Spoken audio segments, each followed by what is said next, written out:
Excuse me. So to repeat, just for the recording, the Syracuse is more of a guide. It's not as much of a, you're not going to find like definitions quite like you would in Wesleyan and Fox, like for a ecological inventory or a task analysis, but it may guide you in skills that you would want to use um, for for working with students.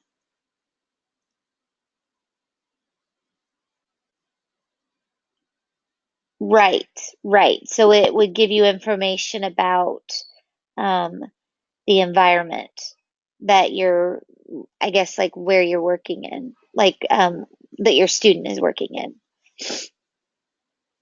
So, any other questions? I know that one's kind of confusing. Um, it probably needs to be reworded on the assignment page. Oh, I don't know that there is a way to record the chat, but um, I'll try to and like restate the question and the answer if that will help. So if I'm answering from the chat, I'll try to do that.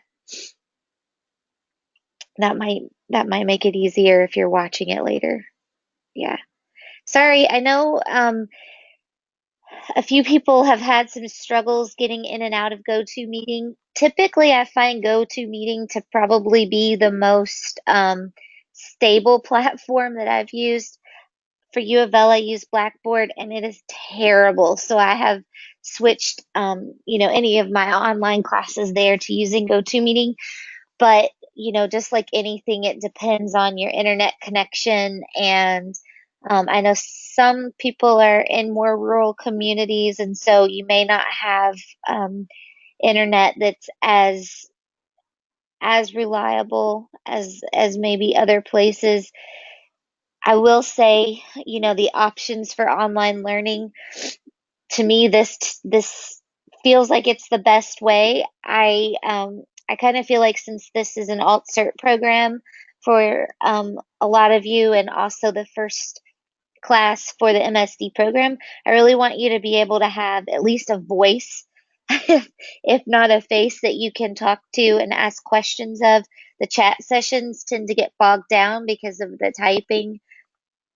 I'm not a huge fan of using a lot of forums for discussion just because I think it kind of falls into that same trap. And I personally have a hard time keeping track of all of the comments on the forum, and grading that way is difficult for me. So I kind of like this better, but I do apologize for some of you that have said that you're a little bit frustrated with trying to log in and out. I promise you, if there was a better way, I would use it. Obviously, YouTube was not it. I did try that, but I will continue to explore ways because I want to make sure that this is as smooth as possible for you all, especially since you're going to be doing most of your classes online for this, or all of your classes online for this. So if you ever have trouble getting in, I will record all of our sessions, and then I will upload them to YouTube and press or copy and paste a link into Moodle so that you can watch it later. And and that's fine for participation. I just want to make sure that you are getting the feedback that you need. If you, for some reason, are having trouble and you can't get into a session, feel free to text me or call me. It's probably better if you send a text and say, "Hey, can you talk?" Mostly just because I'm really I screen calls just because I have so many um, out of town numbers that I end up the ones that I answer are always like telemarketers and the Red Cross. So I try to wait and look at your messages just so that I don't answer things, especially when I'm at work that I don't have time to talk about.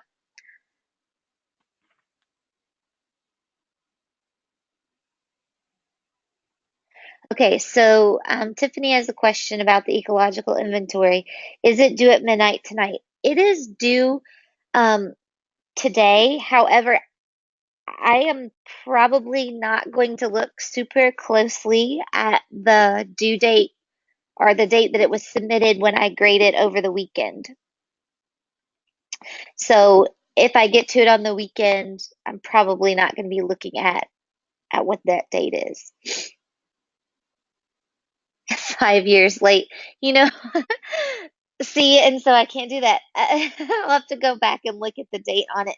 For some reason, everything in Moodle defaults to 2012, and I'm not really sure why. And I usually catch it before it before it does that, but um, you are not 5 years late on it.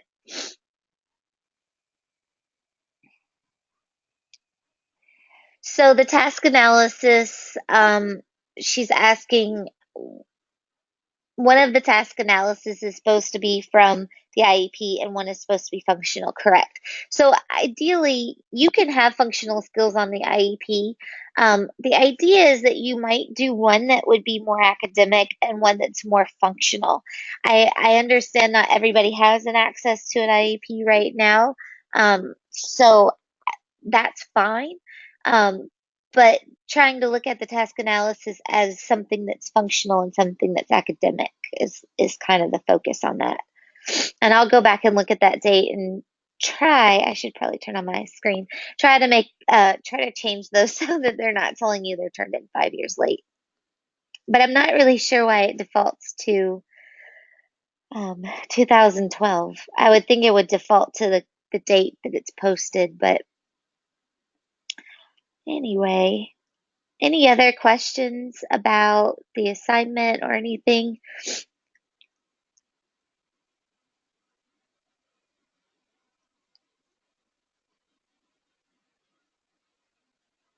All right, so the question is when explaining the teaching process for the TA, I just included that in the paper with the goal, objective, SDI. I also included the visual supports below, all of that, and the data sheets on a different file. Is that okay?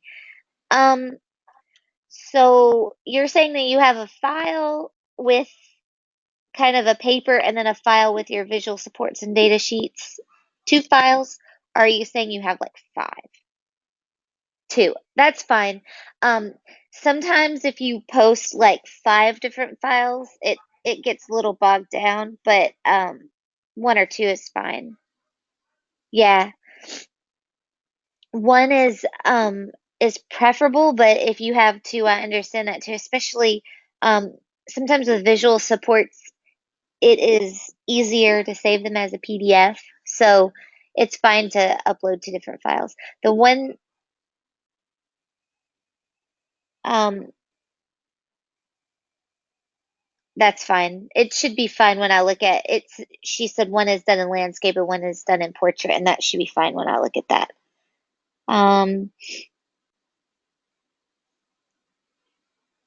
Okay, and that's fine, James. If you want to upload a PowerPoint with all of that in there, that's fine too. Sometimes that's another good way to upload things. Um, Another good way, and I have to look at permissions on Moodle as far as having to attach a file to everything. Um, but another good way is using um, Google Docs, Google Slides. Um, that way, if you set the permissions correctly, um, all you have to do is upload a link and then I can just link to it. I have a Google account, so that way you're not having to worry about file size as much. That tends to be difficult when you're starting to add a whole lot of pictures onto your file or onto a PowerPoint, then all of a sudden the file size becomes an issue. So if you have a Google Slide or a Google Doc or just a Google account and you're using Google Slides or Docs and you want to upload it that way, if it for some reason is requiring a file, you could always upload it as a like in a Word document or something like that. But I can also check the permissions so that you don't have to submit a file, so that um, you can submit that.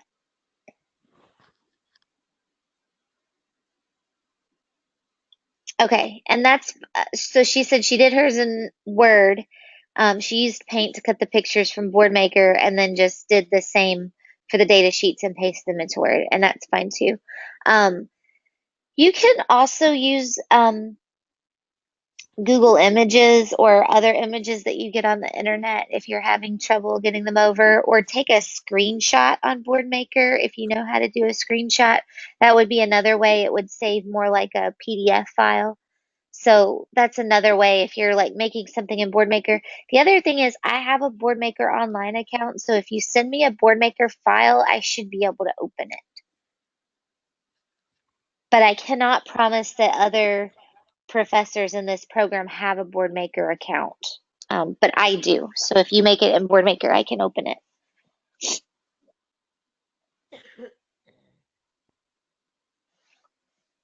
Okay, so in Fayette County schools, they should all have a subscription to Lesson Picks, which is like Boardmaker, but even easier. You know what? Thank you, because our school is looking for us for other solutions to Boardmaker, just because Boardmaker can be really finicky sometimes. We have Boardmaker online, and it's a little finicky, so we wanted to look at that.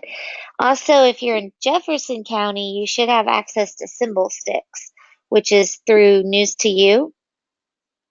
And I love Symbol Sticks. As you can see, I use them on my PowerPoints because they're super simple to download. They download as PDF or image files. You can copy and paste them. You can drag them over. Most of them, I don't know if you can see when I move this, they don't have a background on them. So it makes it a little bit easier when you're layering them on something because you're not having like this square background to compete with, which I like. So, um, but those are some great resources. You can use Google too. Um, whatever it is, you can even take photographs if that's going to be um, more meaningful to your student.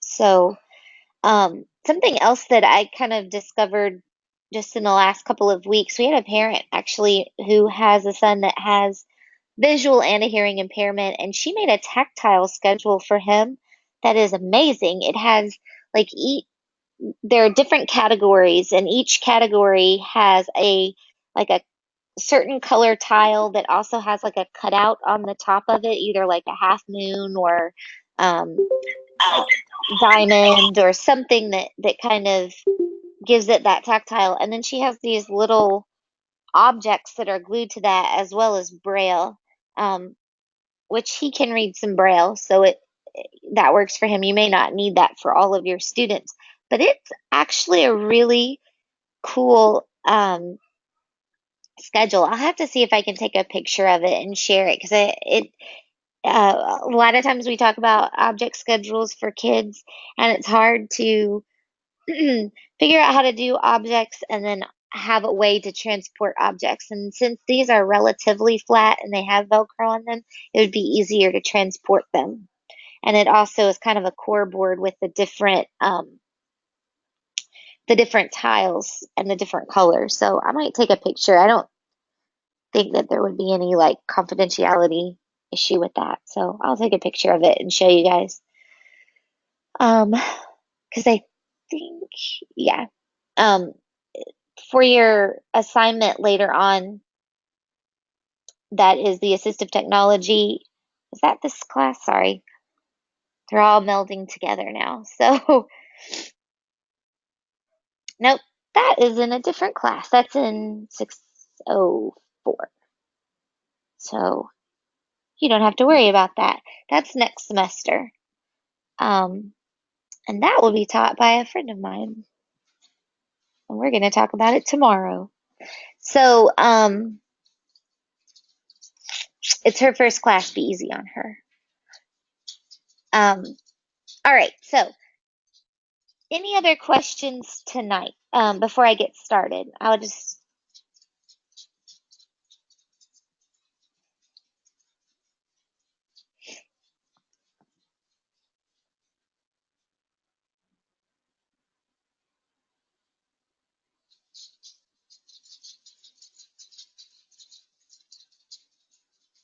All right. So tonight we're going to talk about, we are going to talk about writing IEP goals. And this is it's funny because I had a lecture last night on the same thing. This is a very important part of the process. It is what guides our instruction in an MSD classroom. We have the alternate assessment that our students participate in, but it really is not what guides our instruction in the MSD classroom and is a part of our curriculum, but it isn't what guides our instruction. What guides instruction is the IEP. Um, and go forward, what the IEP is the individual education plan. It is the plan that is for specifically tailored to the student that you are working with. And so they should look different um, for each student. Like we said in the first class, MSD is not a homogeneous group of students. So it's important that these are individualized to your students. There are several components to the IEP. There's the statement of present level of performance. So that is the very beginning. That is where you are saying, this is who my student is, this is where they're at, this is where they need to go, um, and and this is how it's impacting their um, their ability to access the general education curriculum. So it's very important. Write this down, type this somewhere. On a present level of performance, you should have an area of strength, an area of an area of growth, um, baseline data, and an impact statement. And so the baseline data is on the goal that you are writing in the IEP. So if you're writing a goal for sight words in the present level of performance, you're going to say this student knows 15 sight words, and you may even list them if they're very specific, or you may say what kind, like they're Dolch sight words or Fry sight words, but you're going to say what they know. That's their baseline, and that goes in the present level of performance, and that's part of your next assignment. So make sure you remember that. Also, there are present level of performance that we fill out um, for academic, um, communication, social emotional, general intelligence, um, uh, there's usually like functional vision, but that may not be for every student. I feel like I'm missing one. And transition if the student is over 14. For our purposes, on the assignment that you're going to do, you're going to be doing um, academic and social and emotional because those are kind of the areas that we really look at in MSD. Or as teachers in MSD. And within academics, you need to have reading, math, and writing, and they need to be separated. And you need to have an area of strength, an area for growth, baseline data, and an impact statement for each of those areas. They have to be separated, and you have to have those components in each of those. That's part of the way the IEP is set up in Kentucky. It does change from time to time, but that's been pretty much the standard for the last, you know, 5 or more years. So the next thing is you're going to have measurable annual goals and objectives, um, which are the goals. That's what your students are working on. You should have a goal and at least two objectives or benchmarks under that goal. The next, you will have special education and related service minutes. These are the minutes that we as professionals need to meet. That includes special education. Um, it is separated on the IEP by reading, math, science, social studies, all of the subjects that we work on. And it can even include art and music or other related arts. That includes speech, OT, PT, vision, hearing, any related service that they receive. Um, Supplementary aids and services, those are the things that they need to access the curriculum. There are also supplementary aids and services, and under each goal you will have, um, I lost the word for it. I'll get back to it. But it basically talks about how you are SDI. Thank you. I was like, what is it? Um, so the SDI is how you're going to teach the goal, what you need to teach the goal for them. So it's not things that would be supplementary aids and services. It's more like interventions. That's what the SDI is. Um, yeah, it's difficult.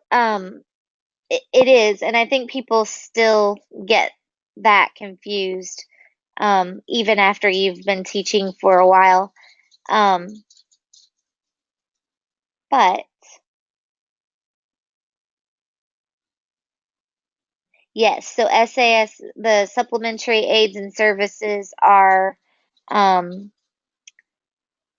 are the things, and the SDI is the way that you teach it. Yeah, like repeated practice or constant time delay.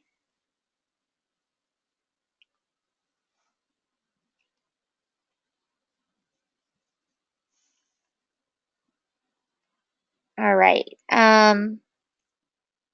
Yeah. And also with the supplementary aids, um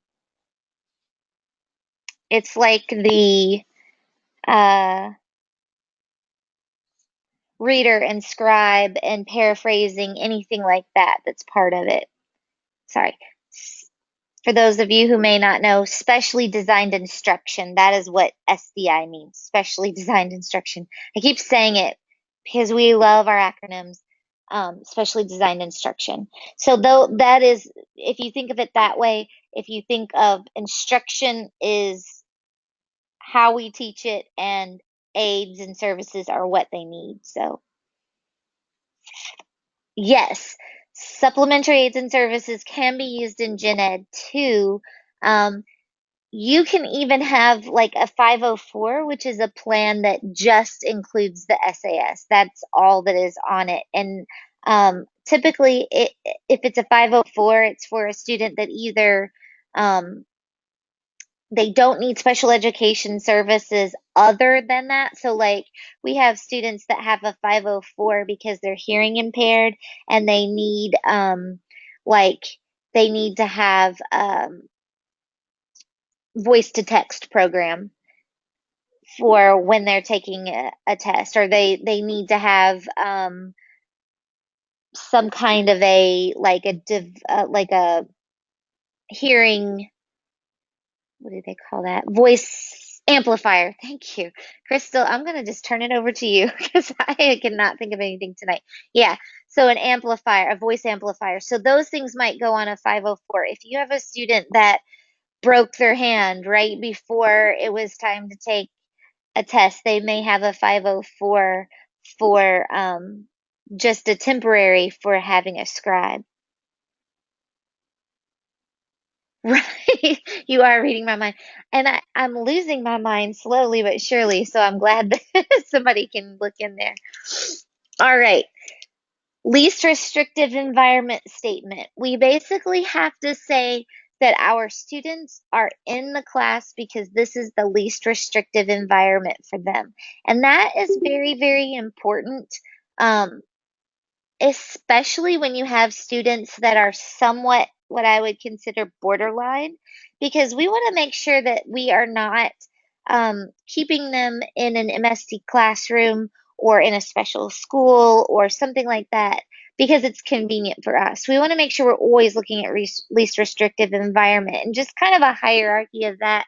You start with universal screenings, response to intervention. Those are the things that happen in gen ed. You do a universal screening, you see that there's a student that is falling behind their peers, and you give them interventions.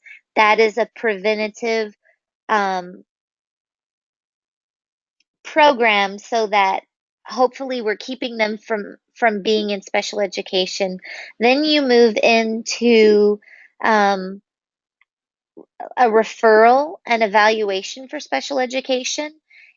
You can, within special ed, you can start with collaboration, which means it's a special education teacher comes into your gen ed environment and collaborates with your teacher um, to make adaptations. There's resource or pull out. So that is when a student is pulled, they spend, a majority of their day in the general education curriculum or general education classroom, and then they're pulled out for a short period of time during the day for special ed services. You can have LD self-contained or MD or MMD self-contained, which would be um, a a student that is still on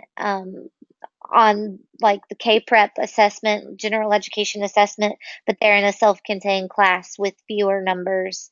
That is special ed. And then you have MSD, which is moderate to severe, and those students typically are on alternate assessment, although that does not drive their placement. Typically, MSD students are on alternate assessment. Um, and that is in a self-contained class within a comprehensive school. And then you have special schools, home hospital, and then hospital settings. So there is a hierarchy of special ed, and you basically are supposed to say that you have gone through all of those and determined that MSD is their least restrictive environment, that being in a general education class would be in a way more restrictive for them than being in an MSD classroom because they would not have the access to the curriculum that they should. The next part is participation in assessment. That's where we say if they are on alternate assessment or what they need to participate in the assessment. Yes, MSD is the same as FMD. Um, FMD is more of a diagnosis where MSD is more of the category. So functional mental disability is one MSD disability. So it's kind of because when I started teaching 12 years ago, it was FMD, and I would say in the last 5 to 7 years, it's really moved to MSD, and that's kind of the standard now. And then the last thing is the statement of progress, and that is saying that you will report progress in concurrence um, with the report cards. So it's saying when you will report progress to the parents. The members of the IEP, obviously the parent or guardian, special education teacher, general education teacher, related services, so that would be speech, OTPT. The ARC chair in Jefferson County, that's usually the school counselor, sometimes an assistant principal. In Jefferson County, they like for the ARC chairs to be administrators, but they don't always have to be. The reason that they require a gen ed teacher in the IEP meeting is because we should be tailoring our curriculum so that that student is accessing the general education curriculum, and therefore we need to have collaboration with the gen ed teacher in order to show that we're meeting that. Okay, so in Fayette County, are the accountability and compliance coaches, are they administrators in Fayette County?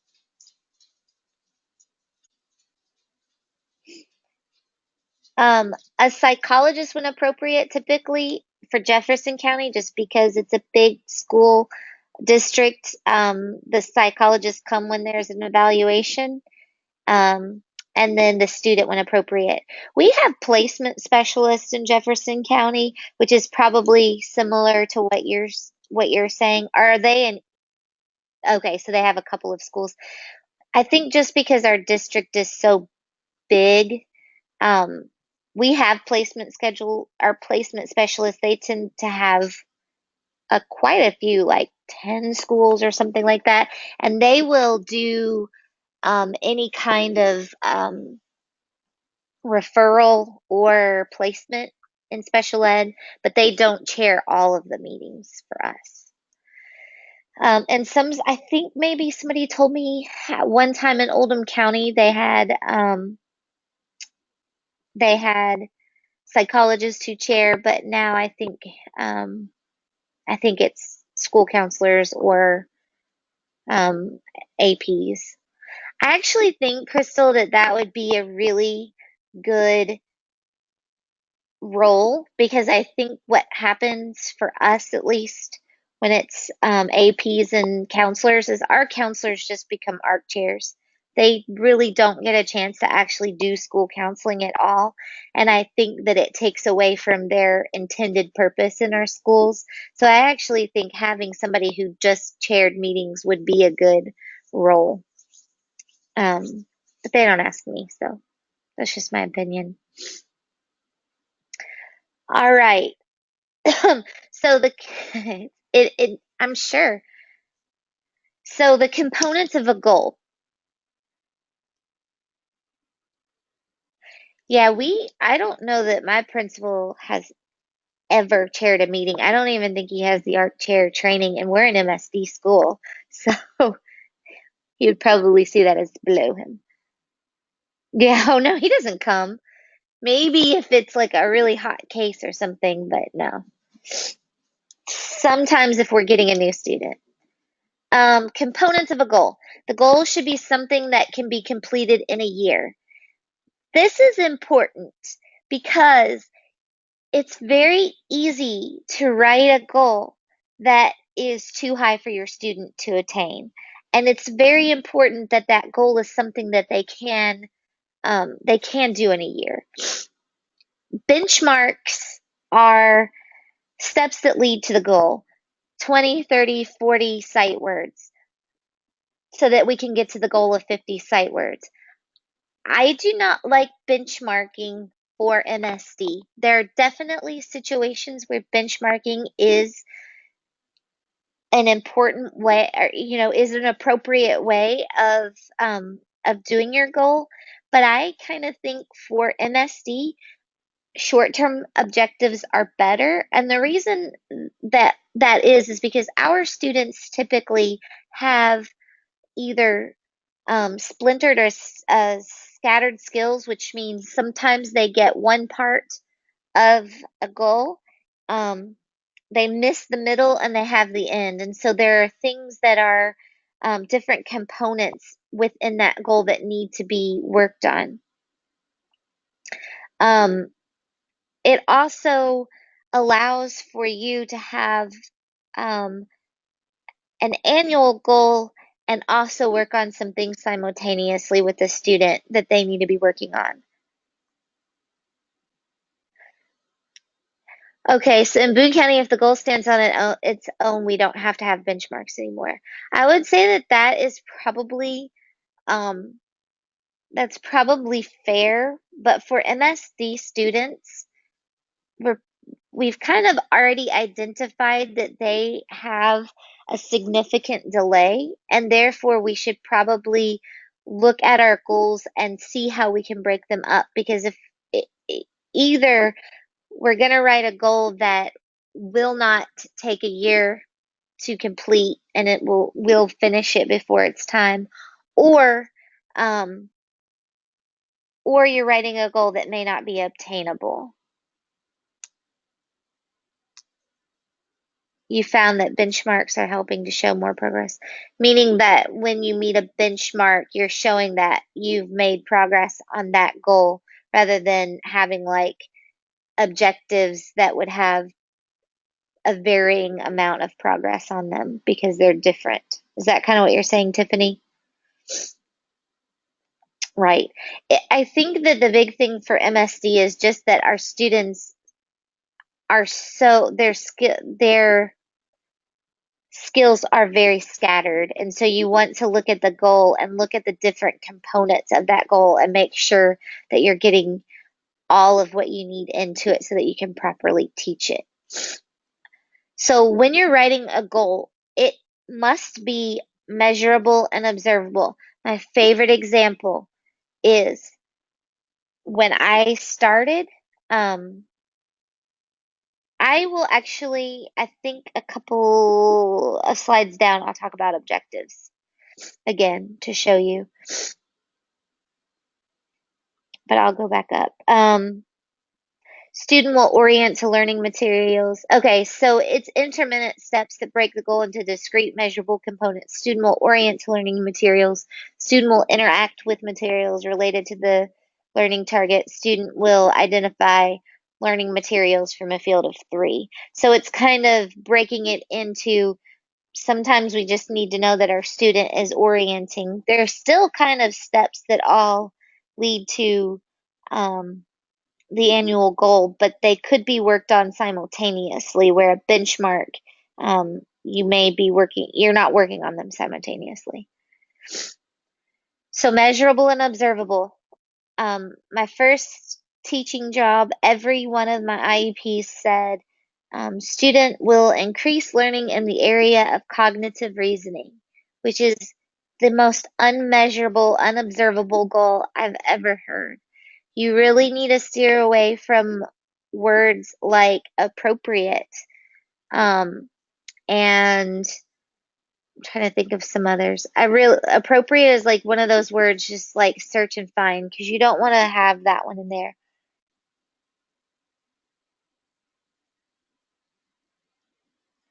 The goal for that, so Tiffany said, would the goal be worded like this goal as measured by the objectives below? No. So for the example that I have, the goal might be, and actually here's an example goal. So I'm gonna go down to it just to show you. Given a grade level adapted text read to him, Johnny will answer concrete questions about that text from a field of three objects or pictures with 80% accuracy over three consecutive trials as measured by frequency count and event recording. So then the short-term objectives are given a grade level adapted text read to him, Johnny will orient to the reader. Given after the text is read to him, Johnny will interact with objects or pictures related to the text. After the text is read to him, Johnny will identify an object or picture related to the text from a field of three, including blank distractors. So all of these things are going into him answering questions about the text using objects or pictures. But we're working on a couple of things that are going to help him orient and interact with things that are related to that goal. Because if he's not orienting to the reader, he's probably not going to be able um, to answer questions later. And by orient, I don't mean that they have to make direct eye contact the whole time, but they need to give you some kind of a way of knowing they are um, that they are engaged in what you're doing or that they know that you are reading to them. So going back to what the components of the goal, you should have an audience. That is your student. Um, you have a behavior. What is observed? What are they doing? What's the action? Circumstance, the materials that you are going to be using to teach the goal, the degree or criterion, how the goal should be performed, and then the evaluation or method of measurement. The frequency would go into the criteria. So,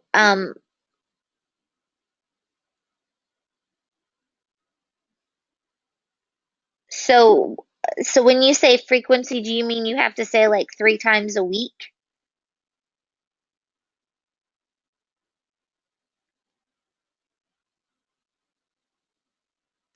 Basically, we have to say as measured weekly by frequency count event record.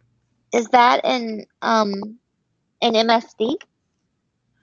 Well, I'm in the preschool, so I mean that's just what our administrator has told everyone. She Okay. sent out an email to all the special ed and said that we had to have, so like our SLPs that monitor goals bi-weekly, they have to put measured bi-weekly by whatever.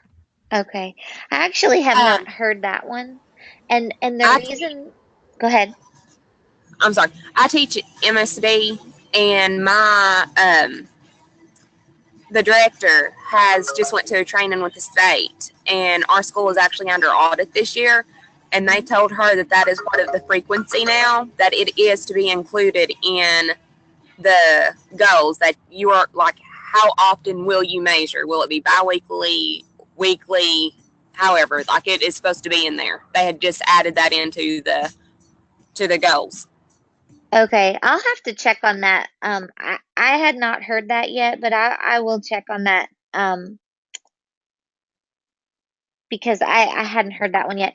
The problem with that, and the thing that I've always heard about that is if you say that you are going to do it you're going to measure it 3 times a week, and the student misses a week of school or 3 days of school, then you're kind of still you're still obligated by the legal document that's the IEP to somehow get that in. I know that you can say that the student was absent, but I would think that that would be kind of opening yourself up to, um,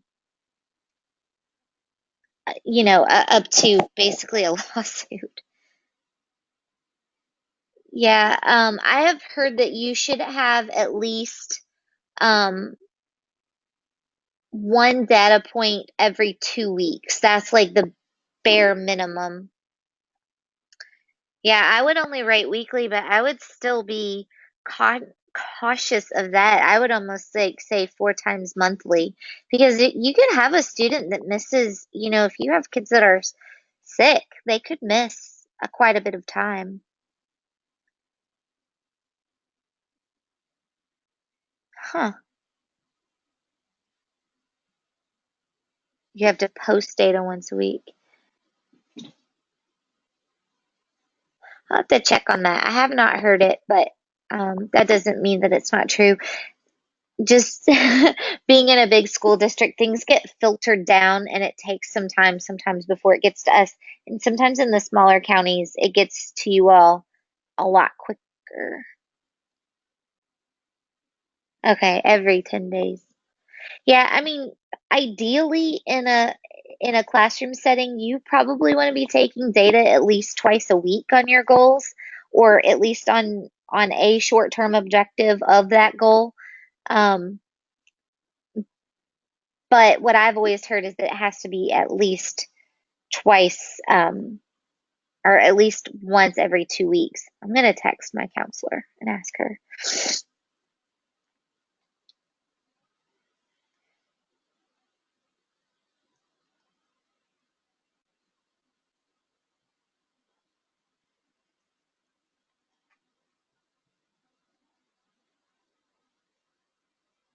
All right, I'm going to text her and see if maybe she just hasn't told me. Okay, so um, moving on. I would like for you guys, you don't have to email this to me, but just take a second or a minute and practice writing a goal. And I'll go back up to this one so that you can see an example of a goal. But practice writing a goal and put it into the chat window so that we can kind of look at those. And I'll try to read them all, but I may not read them all, but I'll try to read them and kind of give a little feedback.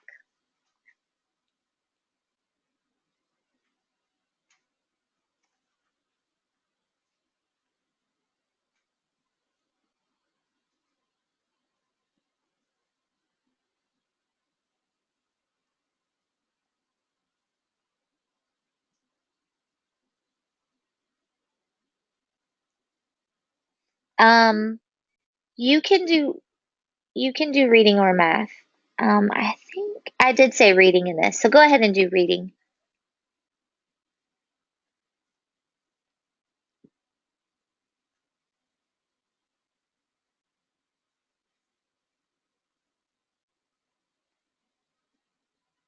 Yeah, so now. Don't make it too terribly hard on yourself. But yeah, go ahead and remember you want to have um let me give me 1 second because I have a better I should just replace it. I just wrote this yesterday, so don't hate me, but I have a better um PowerPoint. I don't think those are right. Hey, hey, hey.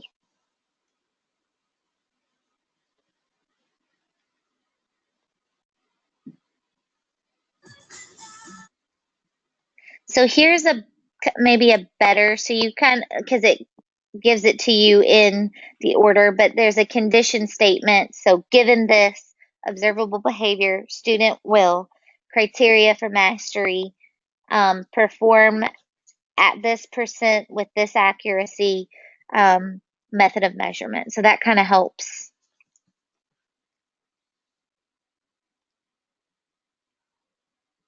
All right.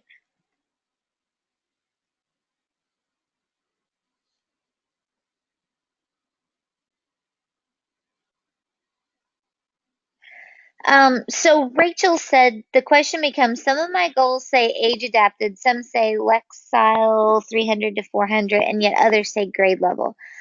For MSD, a lot of times what we say is adapted grade level because we know that our students will have an adapted grade level text if it's in reading.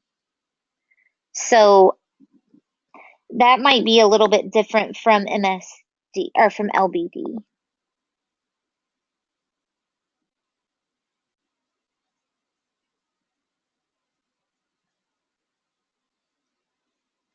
All right. Um, That's interesting. I don't typically see Lexile scores in MSD just because we tend to not um, use those kind of assessments on our students.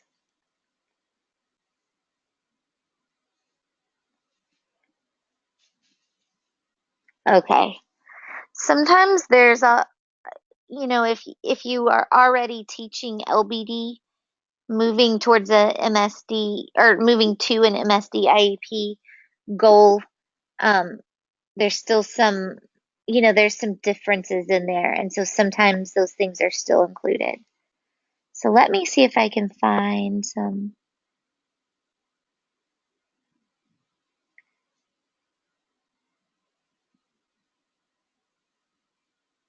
I would say adapted. You can say what it's adapted with. So like um, this one says given an adapted grade level text with visual support. So it's adapted with pictures.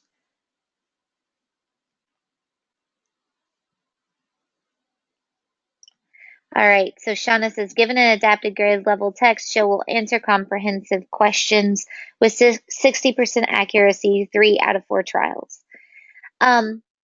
Okay. So I'm not picking on you, Shauna. But is it 60% or is it 3 out of 4? So it's 3 out of 4 trials at 60%. On a goal like that, I would probably pick one or the other. So either they're going to get 100% 3 out of 4 trials, or they're going to get 60% in 4 trials, if that makes sense. And I want to talk a little bit about that. I may look down on this one a little bit too to show you. Given a passage in second grade, John will be able to answer comprehension questions with 80% accuracy over 4 consecutive probes by indirect measures.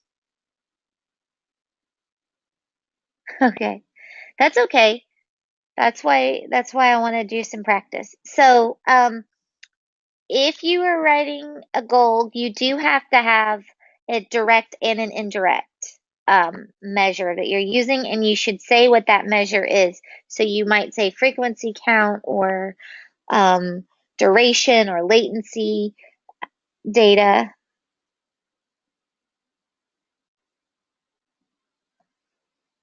So I want to kind of go, given a set of numbers, Johnny will point to the correct number as he is prompted correctly from a field of three pictures 75% of the time, and 3 out of 5 trials is measured every 2 weeks. Okay.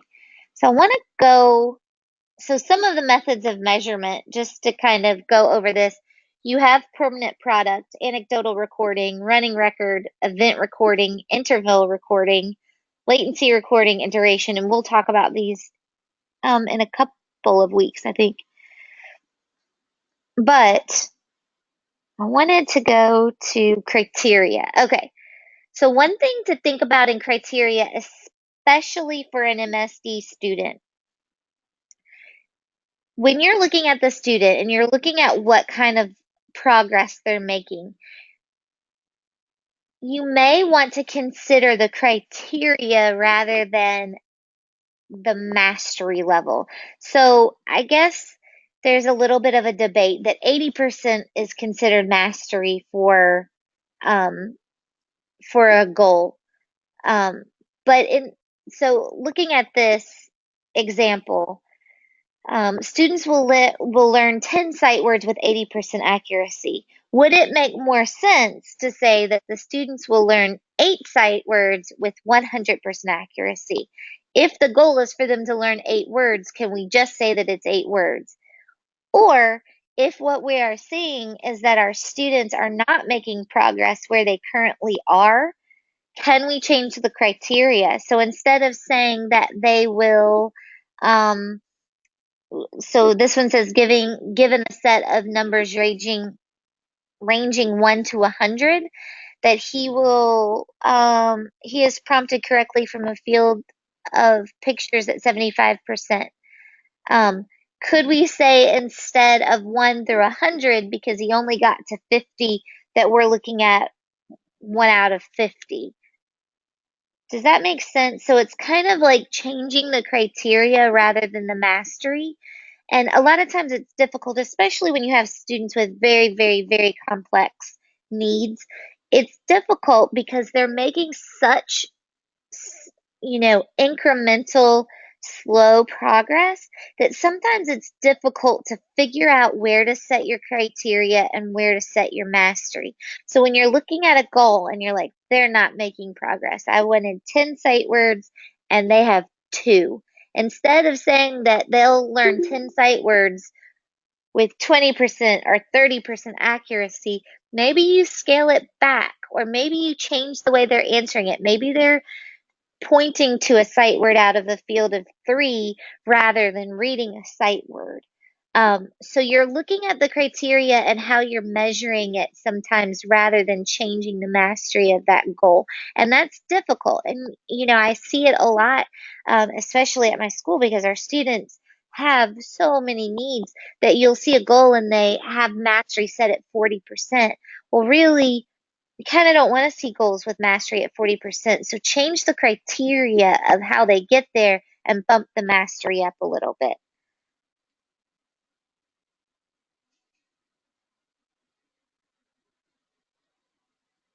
All right. So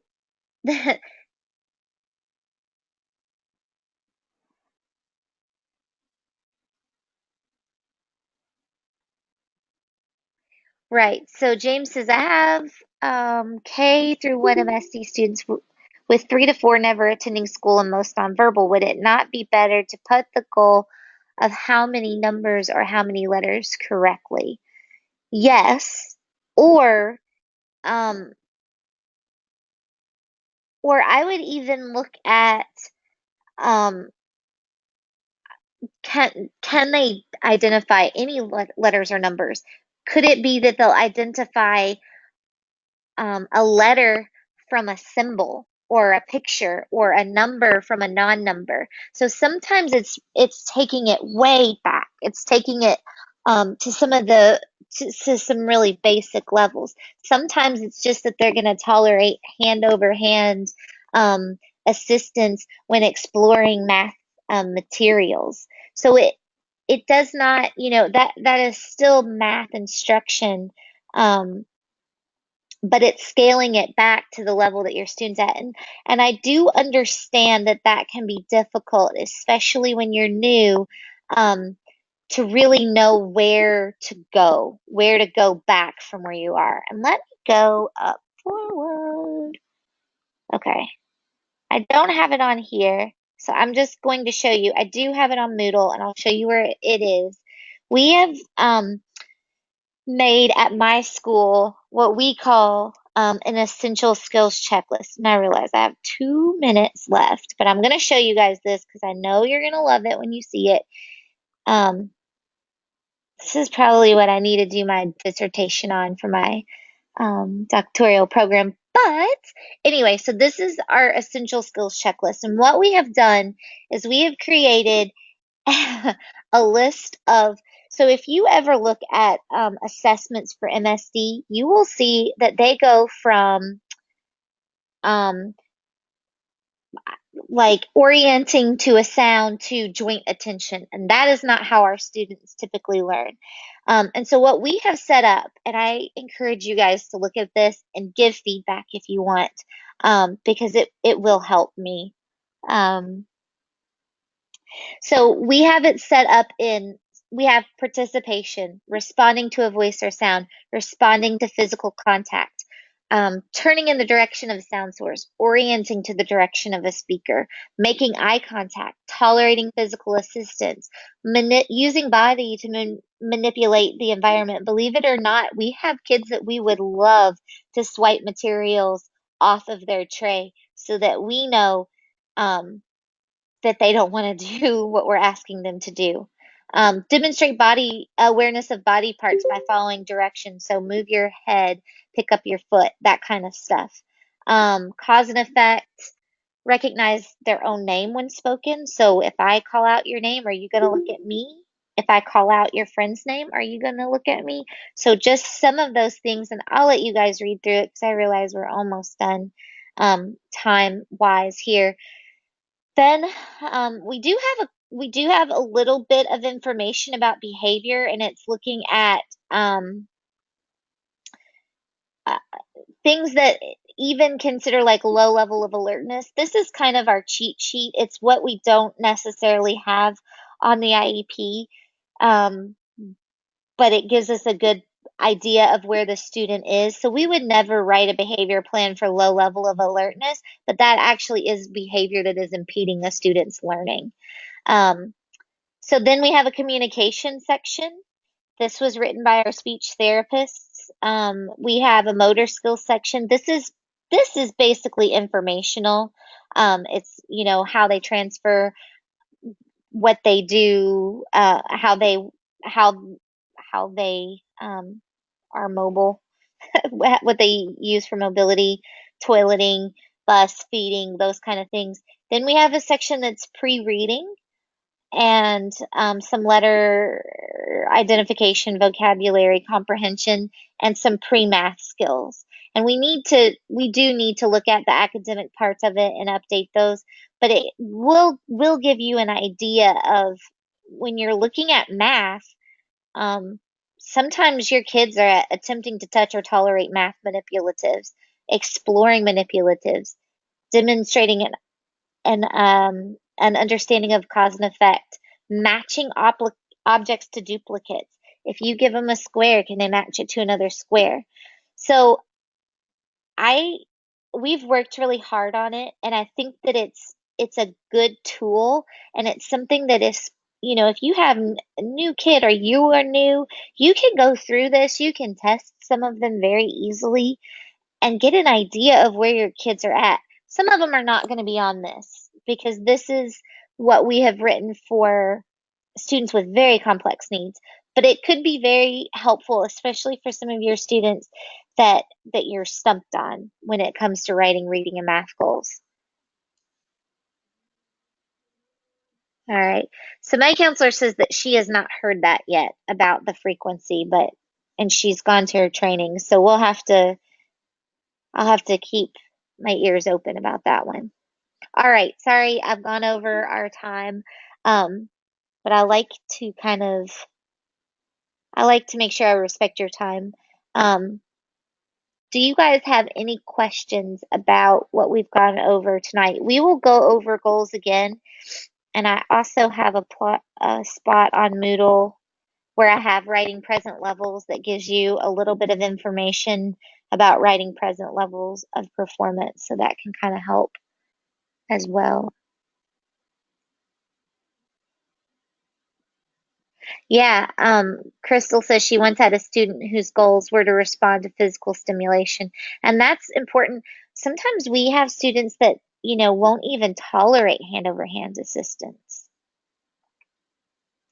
And so we're just trying to desensitize them to that. So for the next assignment, which is due September 13th, you are going to be writing an IEP goals and objectives, and I'll open up the assignment so you can see it.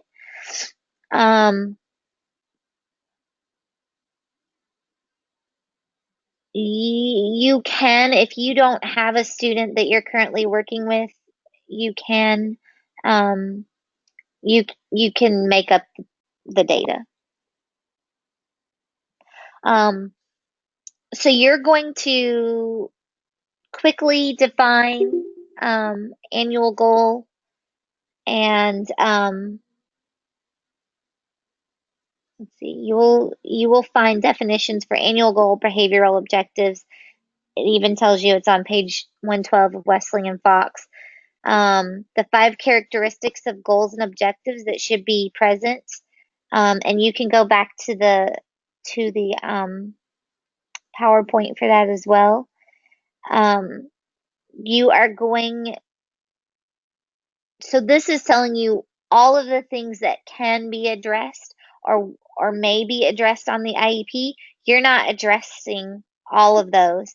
You're going to write a present level of performance for reading, writing, and mathematics. You will write an annual goal with 2 measurable objectives for each of these areas, and you will write a present level of performance for social and behavior and an annual goal for that. And the reason that is because for MSD students, we have to address adaptive skills. Good, Wendy. I'm glad. I'm glad. This is practice. I want you to give it your best shot, and I will give you as much feedback as I can on your present levels and your goals. Understand that I'm not expecting it to be perfect, and anytime you turn something into me, I will give you feedback, and you have the ability to update that assignment if you want to. So give it a shot. Look at that. I'll even upload this other um, PowerPoint that I was showing you, so you have another resource if you want.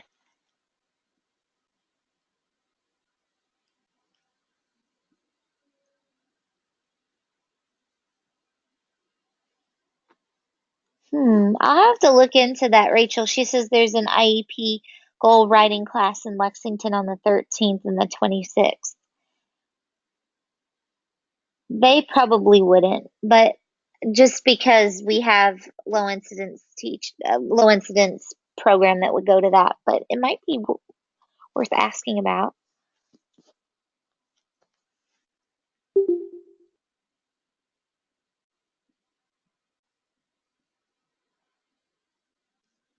Okay, I'll have to see.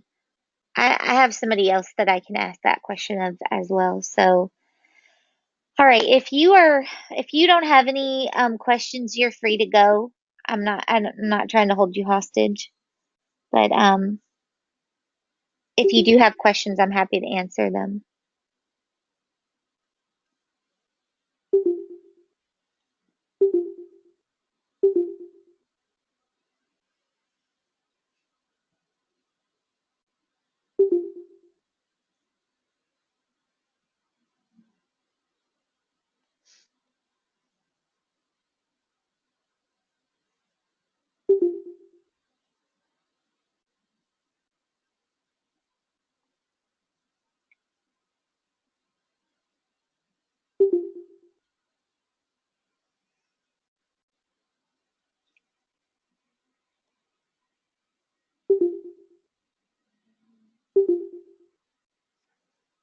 Good, Jenny. And if Jenny, if you would like to send something to me and have me look it over, I'm happy to do that.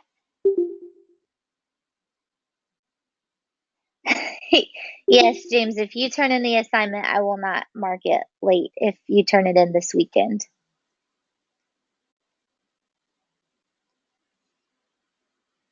I usually don't mark them late until much later in